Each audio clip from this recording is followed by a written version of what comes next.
ഈ പുഴയും കടന്നിന്റെ ഇന്നത്തെ എപ്പിസോഡിലേക്ക് എല്ലാവർക്കും സ്വാഗതം. വീഡിയോ ആദ്യമായി കാണുകയാണെങ്കിൽ സപ്പോർട്ട് ചെയ്ത് സബ്സ്ക്രൈബ് ചെയ്ത് ലൈക്ക് ചെയ്യാൻ മറക്കല്ലേ. ഹോസ്പിറ്റലിൽ രാജേശ്വരിയെ കാണാനെത്തിയ നിവിനെ കുറ്റപ്പെടുത്തി വഴക്കു പറയുക സത്യൻ. ഞങ്ങളും പ്രേമിച്ച് കല്യാണം കഴിച്ചവരാടാ. ആ ബന്ധത്തിലൊന്നും ആരുടെയും കണ്ണിലെ ചോരയും കണ്ണീരുമൊന്നും കലർന്നിട്ടില്ലടാ. എന്നിട്ടും ആ ബന്ധത്തിലുണ്ടായ നീ എന്തിനാടാ ഞങ്ങളുടെ ജീവൻ എടുക്കാൻ നടക്കുന്നത്? പറഞ്ഞു കേട്ടിട്ടുണ്ട് കഴിഞ്ഞ ജന്മത്തിലെ ശത്രുക്കളാണ് മക്കളായി പിറക്കുന്നതെന്ന്. ഇപ്പോഴാണ് അതെല്ലാം സത്യമാണെന്ന് മനസ്സിലാവുന്നത്. കൊല്ലടാ, കൊല്ല്. രാജിയെ മാത്രമാക്കണ്ട, എന്നെയും കൊല്ല്. അതുകൊണ്ട് നിനക്ക് തൃപ്തിയായില്ലെങ്കിൽ ഞങ്ങളുടെ ശവം കൂടി അങ്ങ് തിന്ന് എന്ന് സത്യം പറയുന്നത് കേൾക്കെ ജയബാലൻ സത്യനെ ഒരു കസേരയിലേക്ക് പിടിച്ചിരുത്തുകയാണ്. പ്രവീണയും ദേഷ്യത്തോടെ നിവിനെ കുറ്റപ്പെടുത്തുകയാണ്. ആൾക്കാരെ സങ്കടപ്പെടുത്തിയിട്ട് ഇവൻ എന്ത് സുഖവും സന്തോഷവുമാ കിട്ടുന്നതെന്ന് കാണട്ടെ. പ്രവീണെ, നീയും തുടങ്ങിയോ എന്ന് താക്കീതോടെ ജയബാലൻ ചോദിക്കുന്നുണ്ട്. ജയബാലേട്ടാ, നാളെയാ കല്യാണം, നാളെ. ഇപ്പോഴെന്ത് സന്തോഷത്തിൽ ഇരിക്കേണ്ടതാ രണ്ടു കുടുംബങ്ങളും. പകരം നമ്മളിപ്പോ നിൽക്കുന്നത് എവിടെയാ? ആശുപത്രി വരാന്തയിൽ. കണ്ണീരും നിലവിളിയുമൊക്കെയാണോ നമ്മൾ ആഗ്രഹിച്ചത്? സത്യേട്ടൻ കാണാൻ ഒരു നിമിഷം വൈകിയിരുന്നെങ്കിലുള്ള അവസ്ഥ എന്താ? കല്യാണ പന്തലിൽ ശവം വെക്കേണ്ടി വന്നേനെ. ഇതിനെല്ലാം കാരണക്കാരൻ ഇവൻ ഒറ്റയൊരുത്തനാ എന്ന് പ്രവീണ നിവിനെ കുറ്റപ്പെടുത്തുമ്പോഴേക്കും ICUവിൽ നിന്ന് സിസ്റ്റർ ഇറങ്ങി വന്ന് പേഷ്യന്റ് കണ്ണു തുറന്നുവെന്ന് പറയുകയാണ്. എങ്ങനെയുണ്ട് സിസ്റ്റർ എന്ന് സത്യം ചോദിക്കേ. സ്റ്റേബിളാ എന്ന് സിസ്റ്റർ പറയുന്നുണ്ട്. ഞങ്ങൾക്കാർക്കെങ്കിലും കാണാവോ സിസ്റ്റർ എന്ന് പ്രവീണ ചോദിക്കേ. ഒരാൾക്ക് കയറി കാണാം. ആരാ നിവിൻ എന്ന് നഴ്സ് ചോദിക്കുക. അത് മോനാണെന്ന് നിവിനെ ചൂണ്ടി ജയബാലൻ പറയുമ്പോഴേക്കും മോനെ കാണണമെന്നാ പറയുന്നത്. വാ എന്ന് നിവിനെ വിളിച്ച് സിസ്റ്റർ അകത്തേക്ക് കയറി പോവുക. സത്യന് നിവിന്റെ അരികിലേക്ക് വന്ന് അതാടാ അമ്മ എന്ന് സങ്കടത്തോടെ പറയുന്നു. അപ്പോഴേക്കും ജയബാലൻ നിവിനെ ICUവിനകത്തേക്ക് പറഞ്ഞു വിടുന്നുണ്ട്. നിവിൻ രാജേശ്വരിയുടെ അരികിലേക്ക് ചെല്ലുമ്പോഴേക്കും കണ്ണടച്ച് കിടക്കുകയായിരുന്ന രാജേശ്വരി ആ അവസ്ഥയിലും നിവിൻ എന്ന് വിളിച്ചുകൊണ്ടാ കിടക്കുന്നത്. അതുകൊണ്ട് നിവിനും സങ്കടത്തോടെ അമ്മ എന്ന് വിളിക്കുന്നുണ്ട്. കരച്ചിലോടെ നിൽക്കുന്ന നിവിനെ കണ്ട് കണ്ണു തുറന്ന് നീ വന്നോ? ഞാൻ വിചാരിച്ചു ഒരുപക്ഷെ നീ ഇവിടെ ഉണ്ടാവില്ലെന്ന് എന്നമ്മ പറയേ. അമ്മേ, എന്തിനമ്മ ഇങ്ങനെ ചെയ്തതെന്ന് കണ്ണീരോടെ നിവിൻ ചോദിക്കും. തോറ്റുപോയി നിവിൻ, ആ വിഷമം സഹിക്കാൻ പറ്റിയില്ല എന്നവർ പറയേ. അമ്മ എവിടെ തോറ്റുന്ന എന്ന് കരച്ചിലോടെ നിവിൻ ചോദിക്കുന്നുണ്ട്. കാവേരി, അവൾക്ക് മുമ്പിൽ ഞാൻ തോറ്റുപോയി. അവൾ എന്നെ വെല്ലുവിളിച്ചതാ. ടീക്കപ്പ് റിസോർട്ടിനേക്കാളും വലിയൊരു റിസോർട്ട് ഉണ്ടാക്കി കാണിക്കുമെന്ന്, എന്നേക്കാൾ വലിയ പണക്കാരിയായി മാറുമെന്ന്. ബിസിനസ്സിൽ അവളെ കൊണ്ട് ഒന്നും ചെയ്യാൻ സാധിക്കില്ലെന്ന് എനിക്കറിയാമായിരുന്നു. പക്ഷേ ഞാൻ പ്രതീക്ഷിക്കാത്ത വിധത്തിൽ അവൾ എന്നെ തോൽപ്പിച്ചു കളഞ്ഞു. എനിക്കുള്ള ഏറ്റവും വലിയ സ്വത്ത് കല്ലും മണ്ണും കൊണ്ട് കെട്ടിയുണ്ടാക്കിയ റിസോർട്ട് ആയിരുന്നില്ല നിവിൻ, അത് നീയായിരുന്നു. നിന്നെ അവൾ കീഴടക്കിയതോടെ രാജേശ്വരി തോറ്റു. അവളുടെ വെല്ലുവിളി സ്വീകരിക്കുമ്പോൾ ഞാൻ ഓർത്തില്ല എന്റെ യൗവനം കടന്നുപോയ കാര്യം. ബുദ്ധിയിലും ശക്തിയിലുമൊക്കെ ഞാൻ പിന്നിലായി പോകുമെന്ന്. എന്റെ യൗവനം ഹോമിച്ചത് നിനക്ക് വേണ്ടിയായിരുന്നു നിവിൻ. ഏറ്റവും മോടിയുള്ള ഡ്രസ്സ്, സ്കൂള്, വാഹനം, അങ്ങനെ നീ ആഗ്രഹിക്കുന്നത് എന്തും നിനക്ക് കിട്ടാൻ വേണ്ടി നിന്റെ 2-3 തലമുറ ജോലിയൊന്നും ചെയ്തില്ലെങ്കിലും അല്ലലില്ലാതെ കഴിയാൻ വേണ്ടി അങ്ങനെയെല്ലാം ചെയ്തു കഴിഞ്ഞ് വിശ്രമിക്കാൻ ഒരുങ്ങുമ്പോ ഒരു പെൺകുട്ടി എന്റെ മുന്നിൽ വന്നു നിന്ന് പല്ലിളിക്കുന്നു, വെല്ലുവിളിക്കുന്നു. നിന്നെക്കൊണ്ട് എന്ത് ചെയ്യാൻ ശേഷിയുണ്ടെന്ന് ചോദിക്കുന്നു. അതിന് മറുപടി കൊടുക്കേണ്ടതും അവളോട് പോരാടേണ്ടതും ആരാ? നീയല്ലേ നിവിൻ. ഒരിടവേളയ്ക്ക് ശേഷം അവൾ വീണ്ടും എന്റെ മുന്നിലേക്ക് വന്ന് വീണ്ടും പല്ലിളിക്കുന്നു, വെല്ലുവിളിക്കുന്നു. നിന്റെ കയ്യിൽ എന്തുണ്ടെന്ന് ചോദിക്കുന്നതിനോടൊപ്പം അവൾ അവളുടെ കയ്യിലുള്ളതും കൂടി എടുത്തു കാണിക്കുന്നു. എന്റെ കയ്യിലുണ്ടായിരുന്ന ഏറ്റവും വലിയ സ്വത്ത്. എന്റെ കയ്യിൽ എന്താ ഉള്ളത്? യൗവനമുണ്ടോ? സൗന്ദര്യമുണ്ടോ? എന്റെ ഏറ്റവും വലിയ സ്വത്തായിരുന്ന നീയുണ്ടോ? എന്തിനു വേണ്ടിയായിരുന്നു ഇതൊക്കെ ബലി കഴിച്ചതെന്ന് എന്റെ ഭർത്താവ് എന്നോട് ചോദിക്കില്ലേ? ഞാൻ എന്തു പറയാൻ? എന്റെ കയ്യിൽ മറുപടിയുണ്ടോ? തോറ്റുപോയില്ലേ ഞാൻ? അതിൽ ഭേദം ഞാൻ മരിക്കുന്നതാ എന്നമ്മ പറയുന്നതുകൾക്ക് നിവിനും സങ്കടത്തോടെ കരഞ്ഞുകൊണ്ട് പറയുന്നുണ്ട്. അമ്മേ, കാവേരിക്ക് എന്നോട് ഒന്നുമില്ല അമ്മേ, വെറും ഫ്രണ്ട്ഷിപ്പ്. അക്കാര്യം അവൾ എന്നോട് തുറന്നു പറഞ്ഞു. ഞാനാ വെറുതെ തെറ്റിദ്ധരിച്ചത്, അതുകൊണ്ടാ അമ്മ ഇതെല്ലാം എന്ന് പറഞ്ഞവൻ സങ്കടത്തോടെ കരയെ. സത്യമാണോ നീ പറയുന്നത് എന്ന് രാജേശ്വരിയും ചോദിക്കുക. അമ്മയുടെ തലയിൽ കൈവച്ച് സത്യമാമേ, അമ്മയാണ് സത്യം എന്ന് നിവിൻ പറയേ. അപ്പോ അവൾ എന്നെ വീണ്ടും തോൽപ്പിച്ചു അല്ലേ നിവിൻ? നിനക്കൊപ്പം ജീവിക്കുന്നില്ലെങ്കിലും നിന്റെ മനസ്സ് അവൾ കൊണ്ടുപോയില്ലേ? അവൾ ഇനി സന്തോഷമായിട്ട് ജീവിക്കും, മറ്റാരെയെങ്കിലും കല്യാണം കഴിച്ച്. പിന്നെയും അവൾ എന്റെ മുൻപിലിട്ട് വരും. നിനക്ക് എന്തുണ്ട് കയ്യിലെന്ന് ചോദിക്കും. ചൂണ്ടിക്കാണിച്ചു കൊടുക്കാൻ അവളെയോർത്ത് ഭ്രാന്തമായി അലയുന്ന ഒരു മകൻ മാത്രമേ എന്റെ കയ്യിലുണ്ടാവൂ എന്നമ്മ പറയുന്നതുകൾക്ക് സങ്കടത്തോടെ കരഞ്ഞുകൊണ്ട് അമ്മേ, അങ്ങനൊന്നും അല്ലമ്മേ എന്ന് നിവിൻ പറയേ. ഉറപ്പാണോ എന്ന് അമ്മയും ചോദിക്കും. കരച്ചിലൂടെ ഉറപ്പെന്നവൻ സമ്മതിക്കുക. എങ്കിൽ എനിക്ക് വാക്കുതാ എന്നമ്മ പറയേ. എന്താ അമ്മേ എന്നവൻ സങ്കടത്തോടെ ചോദിക്കുന്നു. നാളെ കതിർ മണ്ഡപത്തിൽ നീ രാഗിണിയെ താലി കെട്ടുമെന്ന് വാക്കുതാ നിവിൻ എന്ന് രാജേശ്വരി പറയേ. നിവിനും കരച്ചിലോടെ അമ്മേ, കാവേരിയുടെ കാര്യം പറഞ്ഞില്ലേ അമ്മേ? പിന്നെ എന്തിന് ഞാൻ രാഗിണിയെ കല്യാണം കഴിക്കുന്നത് എന്ന് നിവിൻ ചോദിക്കുക. നിവിൻ, കാവേരിയെ കാണുന്നത് വരെ രാഗിണിയുടെ കാര്യത്തിൽ നിനക്ക് എതിരഭിപ്രായം ഉണ്ടായിരുന്നില്ല. ഒരു വാക്ക് പോലും നീ പറഞ്ഞിട്ടില്ല. ഇപ്പോഴീ കല്യാണം വേണ്ടെന്ന് പറഞ്ഞ അത് കാവേരിക്ക് വേണ്ടിയുള്ള ഒഴിവുകഴിവായേ എനിക്ക് പറയാൻ പറ്റും. ഞാൻ ജീവിക്കണോ മരിക്കണോ എന്നുള്ളത് നിന്റെ തീരുമാനം അനുസരിച്ചായിരിക്കും. നിന്റെ അച്ഛൻ എന്നെ കണ്ടതുകൊണ്ട് മാത്രമാ ഞാനിപ്പോ ജീവനോടെ ഇരിക്കുന്നത്. എപ്പോഴും അത് സംഭവിക്കണമെന്നില്ല. നീ പുറത്തേക്കിറങ്ങിയാൽ ഈ ICUവിൽ ഞാൻ ഒറ്റയ്ക്കാണ് നിവിൻ. ജീവൻ രക്ഷിക്കാനുള്ളത് വേണ്ടത്ര തന്നെ ജീവൻ ഇല്ലാതാക്കാനും ഉപയോഗിക്കാം.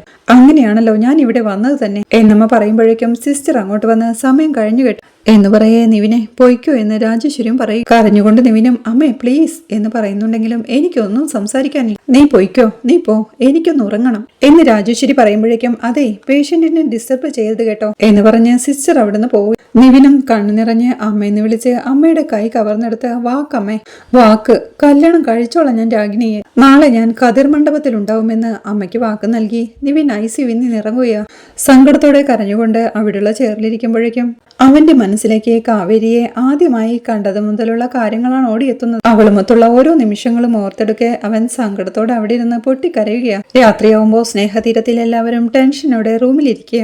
അപ്പോഴാണ് ഗംഗ അങ്ങോട്ട് വരുന്നത്. നീ എന്താടി ഈ നേരത്തെ ഇവിടെ എന്ന് രാധമ്മ ചോദിക്കുമ്പോഴേക്കും അവൾ അമ്മയുടെ അരികിലേക്ക് വന്ന് അമ്മയെ ചേർത്ത് പിടിച്ച് ഞാൻ ഇന്ന് എന്റെ അമ്മയുടെ കൂടെയാ കിടക്കുന്നത് എന്ന് പറയേ അപ്പോ ആ ചെറുക്കനോ എന്നച്ചമ്മ ചോദിക്കുന്നു. അതവിടെ കിടന്നോളും, പുലിയൊന്നും പിടിച്ചോണ്ട് പോവില്ലല്ലോ എന്ന് ഗംഗ പറയുന്നത് കേൾക്കെ പുലി പിടിച്ചുകൊണ്ട് വന്ന് പേടിച്ചിട്ടാണോ ഗംഗേച്ചി ഇത്രയും നാളും വിനിതേട്ടന്റെ കൂടെ കിടന്നത് എന്ന് കാവേരിയും ചോദിക്കുന്നുണ്ട്. അതെ എന്ന് നിളയും ചോദിക്കേ പോടി എവിടുന്ന് മൊട്ടൊന്നും വിരിഞ്ഞില്ല എന്ന് പറഞ്ഞവളെ വഴക്ക് പറയുക ഗംഗ. അപ്പോഴാണ് കട്ടിലിരിക്കുന്ന കാവേരിയെയും നിളയെയും യമുനയെയും ശ്രദ്ധിച്ച് നിങ്ങളെല്ലാരും എന്താ ഇവിടെ എന്ന് ഗംഗ ചോദിക്കുന്നത്. ഈ വീട്ടിലെ അവസാനത്തെ രാത്രിയല്ലേ, അമ്മയെ ഒറ്റയ്ക്കാക്കണ്ടെന്ന് കരുതി അപ്പതേ അച്ഛൻ ഇരിക്കുന്ന റൂമില് എന്ന് കാവേരി പറയേ ഞങ്ങൾ ഇങ്ങനെ മിക്ക രാത്രികളിലും മിണ്ടിയും പറഞ്ഞും ഇരിക്കാറുണ്ട്. ഇപ്പൊ നെഞ്ചിനുള്ളിൽ വല്ലാത്തൊരു പിടച്ചില്, നാളെ രാവിലെ ഇവിടുന്ന് ഇറങ്ങുകയല്ലേ. നിളയും പറയുന്നുണ്ട് വീട് പാവമല്ലേ, നാളെ മുതലേ വീട് ഒറ്റയ്ക്കല്ലേ, നമ്മളുടെ ആരുടെയും ചിരിയും കളിയും വർത്തമാനവും ഒന്നുമില്ല, മഞ്ഞിലും മഴയിലുമൊക്കെ ഒറ്റയ്ക്ക്, ഇടിയും മഴയും ഒക്കെ വരുമ്പോ ചിലപ്പോ വീട് പേടിച്ചു വിറയ്ക്കുമല്ലേ എന്നവൾ സങ്കടത്തോടെ പറയേ വീട് അച്ഛൻ നോക്കിക്കോളും മോളെ എന്ന് ഗംഗ പറയുന്നുണ്ട്. അച്ഛൻ നോക്കുമെന്നോ, അച്ഛൻ നമ്മളുടെ കൂടെ വരാതെ ഇവിടെ നിൽക്കോ എന്ന് നിളയും ചോദിക്കും. അച്ഛൻ ഇപ്പോ സ്വർഗത്തിലല്ലേ മോളെ, അവിടെ ഇരുന്ന് എങ്ങോട്ട് വേണേലും നോക്കാലോ, ഈ വീട് നോക്കാം, അതിനൊപ്പം ഒരാപത്തും വരാതെ നമ്മളെയും നോക്കാം എന്ന് കാവേരി അവളെ ആശ്വസിപ്പിക്കേ ശാരദ ടെൻഷനോടെ ജനലിലൂടെ പുറത്തേക്ക് നോക്കി നിൽപ്പ. പിന്നീട് ശാരദ അച്ചമ്മയോടായി ചോദിക്കുന്നുണ്ട് അമ്മ ഓർക്കുന്നുണ്ടോ ഈ വീടുണ്ടാക്കിയ കാലം. അത് കേട്ട അച്ചമ്മയും എങ്ങനെ മറക്കാനാ, ഗംഗയെ നിനക്ക് വയറ്റിലുള്ള സമയമാ, അടച്ചുറപ്പില്ലാത്തൊരു വീടായിരുന്നു അന്ന് ഇവിടെ ഉണ്ടായിരുന്നത്. കാറ്റടിച്ച ജനലും വാതിലും ഒക്കെ കിടുകിടാന്ന് വിറയ്ക്കും, മഴ പെയ്ത ഒരു തുള്ളി വെള്ളം പോലും വെളിയിൽ പോവില്ല. അങ്ങനെ നല്ല കാറ്റും മഴയും മഞ്ഞുമുള്ളൊരു രാത്രി നീ വല്ലാതെ പേടിച്ചോ, ഓരോ മിന്നലിനുമൊപ്പം നീ അമ്മയെന്ന് പേടിച്ചു വിളിച്ച് കരഞ്ഞു. ഒരു വിധത്തിലാ ഞാൻ കൂടെ ഇരുന്ന് ആശ്വസിപ്പിച്ചുറക്കിയത്. പിറ്റേന്ന് പുലർച്ചെ അരവിന്ദൻ പോയി വീടിന്റെ സ്ഥാനം നോക്കുന്ന ആളെ കൊണ്ടുവന്ന് കല്ലിടിയിൽ നടത്തി. അരവിന്ദൻ ഗൾഫിലേക്ക് പോയിട്ട് അധിക നാൾ ആയിരുന്നില്ല അന്ന്. ഈ വീടിന്റെ പ്ലാനൊക്കെ കേട്ടപ്പോ ഞാൻ അന്തം വിട്ടുപോയി. ഇതൊക്കെ എങ്ങനെ നടക്കുമെന്ന് ചോദിച്ചപ്പോ അതൊക്കെ ഒരു വിശ്വാസമല്ലേ അമ്മയെന്നും ചോദിച്ച് എന്റെ മോൻ ഒരു ചിരി ചിരിച്ചു. അങ്ങനൊരു കല്ലിന്റെയും വിശ്വാസത്തിന്റെയും മോളിൽ പണി തീർത്തതാ ഈ സ്നേഹതീരം. അത് കേട്ട് ശാരദയും പറയുന്നുണ്ട് ഇത്രയും വലിയൊരു വീടാണെന്ന് കേട്ടപ്പോ എനിക്കും ആശങ്കയുണ്ടായിരുന്നു ഇതെങ്ങനെ പണി തീർക്കുമെന്ന്. ഇടിയും മിന്നലും ഏൽക്കുന്ന വീട്ടിലായിരിക്കരുത് എന്റെ കുട്ടികൾ ജനിക്കുന്നതെന്ന് അരവിന്ദേട്ടൻ എപ്പോഴും പറയുമായിരുന്നു. അരവിന്ദേട്ടൻ ആ വാക്ക് പാലിച്ചു. ഇടിയോ മഴയോ മഞ്ഞോ മിന്നലോ ഒന്നും പേടിക്കേണ്ടി വന്നില്ലല്ലോ എന്റെ കുഞ്ഞുങ്ങൾക്ക്. ഈ വീട് കാത്തു അരവിന്ദേട്ടൻ പോയി. അരവിന്ദേട്ടൻ ഇല്ലാത്തപ്പോഴും നമ്മളെ കാത്ത ഈ വീട് വിട്ട് നമ്മൾ നാളെ പോവുക. കാത്തു രക്ഷിക്കാൻ അരവിന്ദേട്ടന്റെ ആത്മാവ് തന്നെ കൂടെ ഉണ്ടാവും എന്ന് ശാരദയും സങ്കടത്തോടെ കരഞ്ഞുകൊണ്ട് പറയുകയാ. പിന്നീട് രാവിലെ ആവുമ്പോൾ യാത്രയ്ക്ക് പോവാൻ റെഡിയായി എല്ലാവരും സീറ്റൗട്ടിലേക്ക് എത്തുകയാ. ആ വീട്ടിലെ സന്തോഷ നിമിഷങ്ങളെല്ലാം ഓർത്തെടുക്കുകയാണ് രാധമ്മയും ശാരദയും. പെട്ടിയുമായി അങ്ങോട്ട് വന്ന യമുനയും എനിക്കിപ്പോഴും ഈ വീട്ടിൽ നിന്ന് പോകണമെന്ന് തോന്നുന്നില്ല കേട്ടോ എന്ന് പറയേ ഇവിടെ അതിനെന്തിരുന്നിട്ടാടി എന്ന് ഗംഗേച്ചിയും ചോദിക്കുക. അരവിന്ദൻ പോയപ്പോഴേ എല്ലാം പോയി, അപ്പോഴേ നമ്മൾ ഇവിടെ നിന്ന് ഇറങ്ങേണ്ടതായിരുന്നു എന്ന് രാധമ്മയും പറയുന്നുണ്ട്. ചെടികളൊക്കെ നനയ്ക്കാൻ രമ്യയോട് പറഞ്ഞിട്ടുണ്ടോ അമ്മേ എന്ന് ഗംഗ ചോദിക്കേ. ഓ പറഞ്ഞിട്ടൊക്കെയുണ്ട്, വലിയ കാര്യമുണ്ടെന്ന് തോന്നുന്നില്ലെന്ന് ശാരദയും പറയുക. ഇതൊക്കെ അന്യരെ ഏൽപ്പിച്ചാൽ കൃത്യമായിട്ട് ഒരാഴ്ച ചെയ്തെന്നിരിക്കും, പിന്നെ എല്ലാത്തിനും ഉപേക്ഷയായിരിക്കും, സ്വന്തം മുതലൊന്നും അല്ലല്ലോ എന്ന് ശാരദ പറയേ. പുല്ലോ ചെടിയോ ഒക്കെ നശിക്കുന്നെങ്കിൽ അങ്ങ് നശിക്കട്ടെ, നമ്മളെ കൊണ്ടൊന്നും ചെയ്യാൻ പറ്റില്ലല്ലോ എന്ന് രാധമ്മ സങ്കടത്തോടെ പറയുമ്പോഴേക്കും അങ്ങോട്ട് വരുന്ന വിനീതും അങ്ങനെ നശിക്കാനൊന്നും പോകുന്നില്ല രാധമ്മേ, വീടും കടയും ഒക്കെ നോക്കാൻ സലീമിക്ക ഏൽപ്പിച്ചിട്ടുണ്ട്, തന്നെയല്ലെങ്കിൽ വേറൊരാളെ കൊണ്ട് സലീമിക്ക അതെല്ലാം കൃത്യമായി ചെയ്യിപ്പിച്ചോ എന്ന് വിനീത് പറയുന്നത് കേൾക്കെ ഗംഗയും പറയുക.